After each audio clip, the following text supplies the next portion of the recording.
Topic start करो। Now just as in this topic has been going on for a long time and we covered several topics. This one is the last topic, potentiometer. That doesn't mean कि ये last lecture है. This lecture is gonna be continuing because potentiometer अपने आप में एक ऐसा topic है which is gonna take couple of lectures. It almost forms 20% of your whole chapter. Weightage wise भी 20% उसका हक बनता है वहां पे. तो क्या है principle of potentiometer? Let's have a deep understanding of it. Potentiometer, it's a device which is used to find the EMF of cell. Okay, you can find EMF of a cell. It's a device which is also used to find or to compare EMF of two cells, two or more cells. Okay, you can compare EMF, you can find EMF of a cell, and also you can also find the internal resistance of cell. Means आप EMF ढूंढ सकते हो cell का, आप EMF compare कर सकते हो cell का, आप इंटरनल रेजिस्टेंस भी ढूंढ सकते हो सेल का. बच्चा बोलते हैं सर पोटेंशियोमीटर का क्या जरूरत था, हम लोग वोल्ट मीटर से भी तो कर सकते हैं, ये सब चीज कर सकते हैं. Absolutely fine, you are perfectly correct, कर सकते हैं. करंट तो हम लोग एमीटर से भी मेजर कर सकते थे, गैल्वेनोमीटर क्यों बनाया फिर? आगे जाके आपको मालूम पड़ेगा कि गैल्वेनोमीटर से एमीटर बनता है, बट एमीटर की जगह पे हमने गैल्वेनोमीटर क्यों यूज किया? द रीजन वाज एमीटर का एक पर्टिकुलर रेजिस्टेंस होता है जिसकी वजह से करंट उसमें से फ्लो होता नहीं. Feeble amount of current, minute amount of current उसमें से फ्लो नहीं हो सकता. तो बोलने का मतलब ये है जिस तरीके से galvanometer is highly sensitive for even small value of current, potentiometer is also highly sensitive for small amount of voltage. You can find out what is the value of voltage accurately, precisely, with very few errors in the measurement. तो इसीलिए potentiometer use किया जाता है. अब ये उसके 3 applications हैं और ये 3 एप्लीकेशंस के ऊपर 3 एक्सपेरिमेंट्स भी है हमको, जो हम करेंगे आगे आने वाले अपकमिंग सेशंस में. We would be doing that. But dear students, it's very important कि तुमको पता रहे कि पोटेंशियोमीटर दिखता कैसे है, उसका कंस्ट्रक्शन क्या है, उसका प्रिंसिपल क्या है, उसका वर्किंग क्या है. Let's have a understanding of that. जैसे मैंने आपको कहा कि it's an instrument which is used to measure the unknown EMF of cell or to compare the EMF, and the best thing is it is not going to consume any power from the circuit. जो unknown resistance रहता है, unknown EMF रहता है, उसमें से ये कुछ भी पावर कंज्यूम नहीं करता, जिसकी वजह से एक्यूरेसी मेंटेन होता है. तो जो भी पावर चाहिए वो एक्सटर्नल सेल खुद ही दे देता है. And we use the same null deflection method, that is we gonna use a galvanometer, we gonna have a tap key and we gonna find the null point all the time. अब दिखता कैसे है भाई? तो you would see the most prominent factor you would be finding up is nothing but a wire of cross section, a uniform wire cross section. ठीक है, but metre bridge के जैसा यहाँ पे सिर्फ 100 सेंटीमीटर का वायर नहीं होता. मीटर ब्रिज में 100 सेंटीमीटर का वायर था ना, 1 मीटर का. यहाँ पे you would have series of wires. ठीक है, तो बच्चा पूछता है स्टैंडर्ड लेंथ तो रहेगा ना कुछ. तो भाई मिनिमम 2 मीटर का पोटेंशियोमीटर मैंने देखा है, मैक्स टू मैक्स 11 हो जाता है, 13 भी जाता है.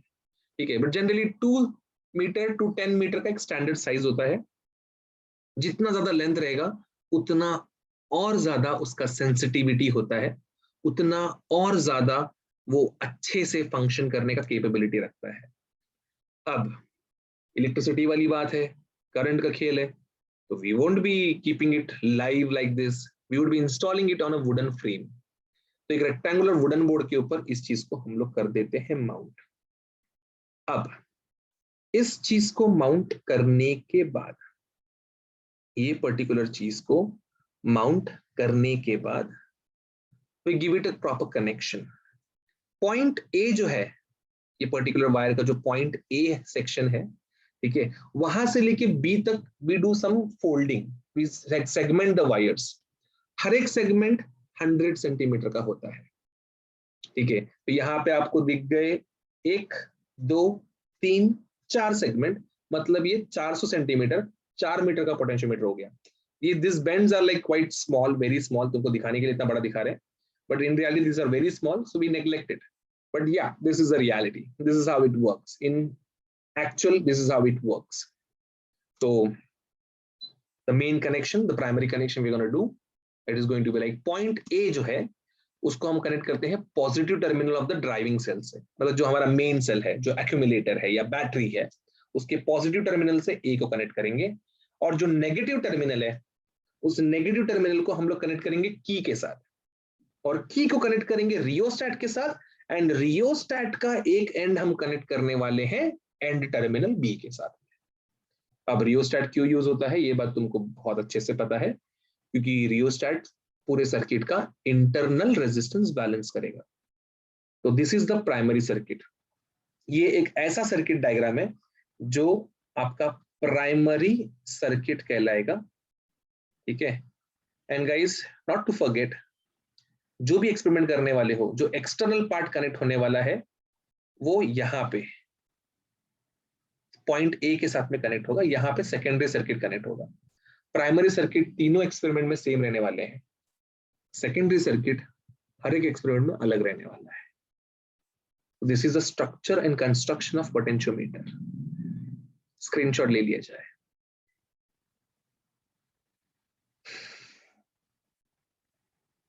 चलिए, स्क्रीनशॉट डन। तो अब बढ़ते हैं आगे। अब मैं बताता हूं इसका प्रिंसिपल, कि ये कौन से प्रिंसिपल पे काम करता है। द प्रिंसिपल इज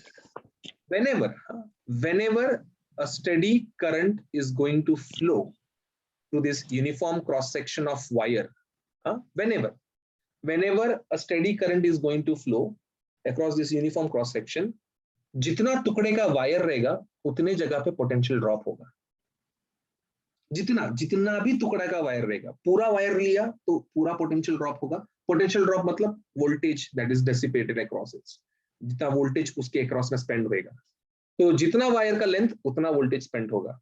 मतलब इन शॉर्ट बोलने का मतलब ये है कि भाई ये जो वोल्टेज है, voltage V, this voltage V is actually directly proportional to the length.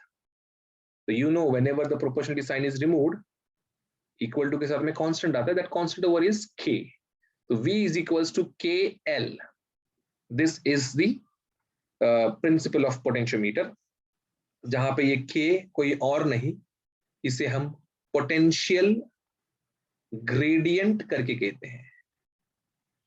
याद रखना, we call it potential gradient. अब सवाल ये आता है कि पोटेंशियल ग्रेडियंट क्या चीज है भाई। तो पोटेंशियल ग्रेडियंट का मतलब होता है voltage dissipated per unit length. जैसे velocity per unit length is velocity gradient, anything with respect to length is gradient in science, anything with respect to time is rate in science. तो यहाँ पे voltage dissipated per unit length is potential gradient, जिसका SI unit volt per metre होएगा। ठीक है, काफी बार ये लोग सेंटीमीटर में देने की कोशिश करते हैं, तो you have to divide that by 10⁻⁻², या you should multiply by 100 to convert it to volt per metre.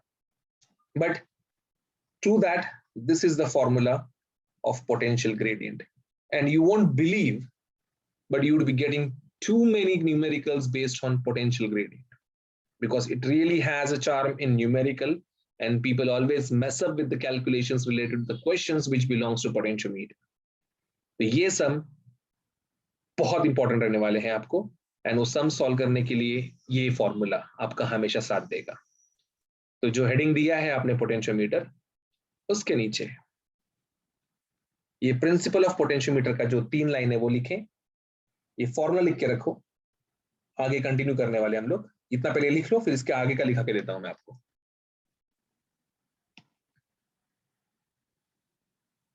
चलिए,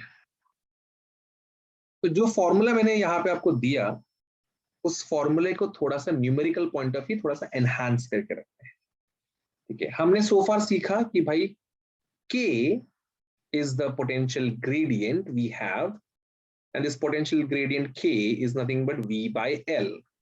ठीक है, इसके पहले से जो जानकारी हमारे पास है वो है कि भाई वोल्टेज जो होता है V is equal to IR होता है, ठीक है। जिस रेजिस्टर के अक्रॉस में करंट गया, that current times of resistance is nothing but voltage. लेकिन EMF ऑफ अ सेल जो होता है वो पूरा सर्किट का होता है। तो EMF of a cell is nothing but current flowing in the circuit into all the total resistance we have, ठीक है। तो पोटेंशियोमीटर में कौन था, वायर का रेजिस्टेंस R, फिर वो सेल का इंटरनल रेजिस्टेंस छोटा r, फिर एक और रेजिस्टेंस था जो टर्मिनल B से कनेक्टेड था, रियोस्टैट, उसको हम लोग लिखेंगे यहाँ पे RE, external resistance.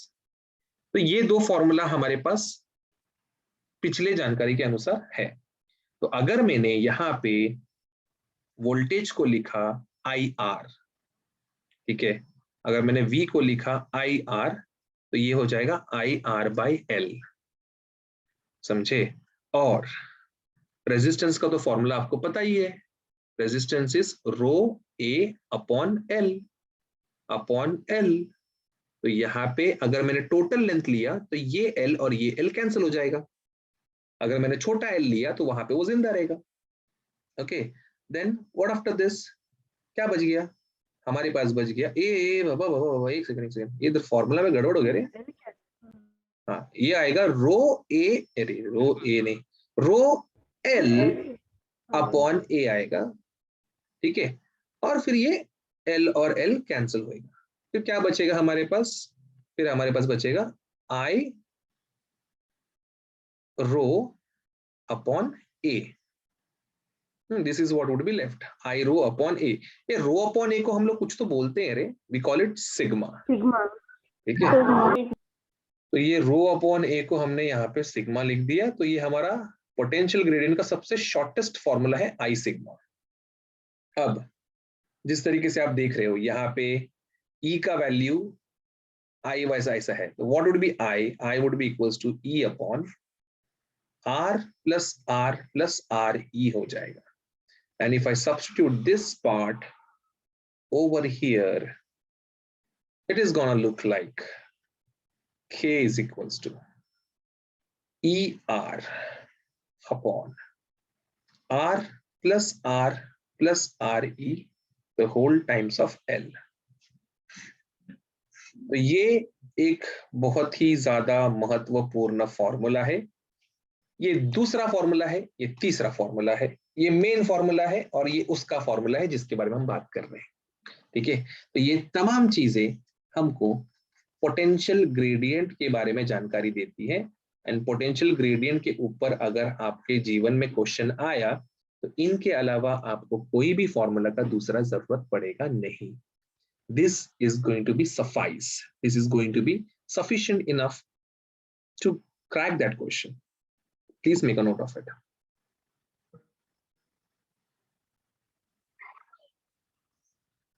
Screen visible है?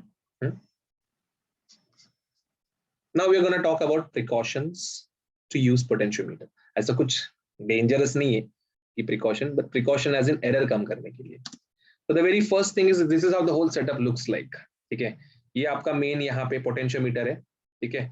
इधर पे ये एमीटर है, ये रियोस्टैट है, ये आपका मेन ड्राइवर सेल जिसका EMF कुछ तो E रहेगा।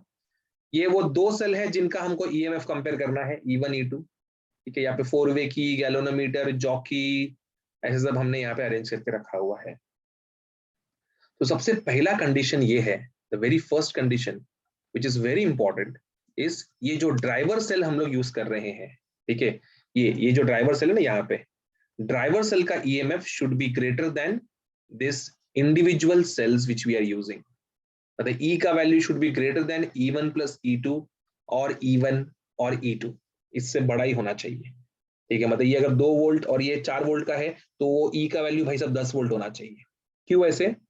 Because it is the main cell, it is known as the driver cell, उसमें से करंट निकल के इनके अंदर जाना चाहिए। हाइयर पोटेंशियल टू लोअर, अगर कंपेयर करने वाले सेल्स का EMF ज्यादा निकला तो उनमें से करंट निकल के इनमें आएगा, जो कि गलत है ना भैया, समझे। तो ये बात का आपको ख्याल रखना है कि ड्राइवर सेल का EMF हमेशा ज्यादा होना चाहिए। That is a point number 1 of the precaution, ठीक है।